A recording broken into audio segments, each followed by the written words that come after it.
Дорогие друзья, всем привет! Вы находитесь на канале туристического агентства Solana Tour. Меня зовут Павел. Это у нас видео новостное, относится к рубрике «Давайте посплетничаем». Поэтому не переключайтесь, нужно быть в курсе событий, что происходит в мире туризма. Ну и в том числе, конечно же, что происходит в Турции. Давайте более подробно о самой главной новости на сегодня. Это то, что турецкие банки начали преследовать отели за невозврат кредитных средств. Отельный сектор может надеяться только на введение реструктуризации кредитов, иначе отели начнут переходить из рук в руки. Банки будут продавать активы по минимальной стоимости, чтобы как можно скорее вернуть себе ликвидность. Но для туризма это не предвещает ничего хорошего.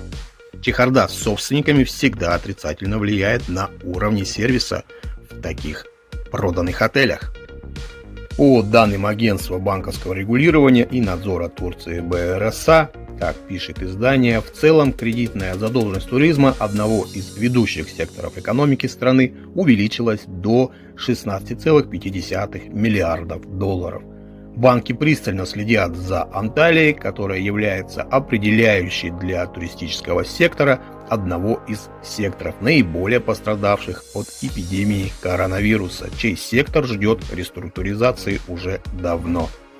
Согласно данным БРСА, общий объем туристических кредитов увеличился на 10% в период с сентября 2019 года по сентябрь 2020 года с 14,9 миллиарда долларов до 16,5 миллиарда долларов.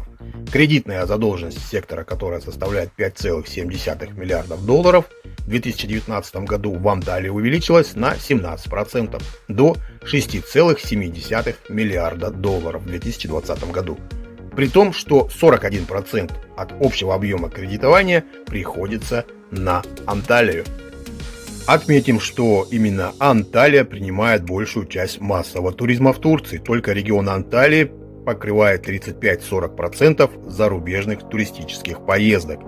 Потери от глобального дохода от путешествующих составляет 70-75% в целом. Предыдущие успехи туризма 2019 года только усугубили кризисную ситуацию, благодаря новым инвестициям и новым объектам массового туризма в Анталии.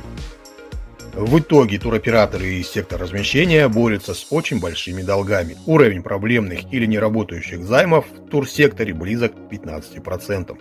Кредиты просто нечем возвращать. В итоге отели имеют риск пойти по рукам. Друзья, так что если у вас вдруг появится возможность вернуть свои деньги, либо перебронироваться на какое-то другое направление, то не задумывайтесь, делайте это. Почему? Потому что, я думаю, неизвестно, что ждет Турцию. Возможно, у каких-то отелей будут гораздо большие проблемы, чем мы думаем. А возможно, это как раз именно ваш отель, куда вы забронированы. Не факт, что Турция сможет выдержать этот кризис, как в свое время выдержал Египет, потому что постсоветское пространство, если не будет ехать в Турцию, не поедут в Турцию, правильно, наверное, сказать. Если также Европа, в том числе Германия, это очень огромный большой сектор туристов, Британия, если не будут ездить, то ждут большие проблемы турецких хозяев отелей. Поэтому, друзья, будьте в курсе, подписывайтесь на наш канал. Если вам понравилось наше видео, обязательно ставьте лайк. Тем, кто досмотрел наше видео до конца, от меня респект, большое спасибо за то, что вы с нами, за то, что вы нас поддерживаете. Есть комментарии, не стесняйтесь, пишите нам их под видео. На какие-то будем отвечать, на какие-то будем просто ставить лайк. Так что, друзья, и еще хотел вас попросить, если вам не сложно, делайте репост нашего видео. Это очень помогает двигаться нам вперед. Нам без вас никак. До новых встреч. Пока-пока.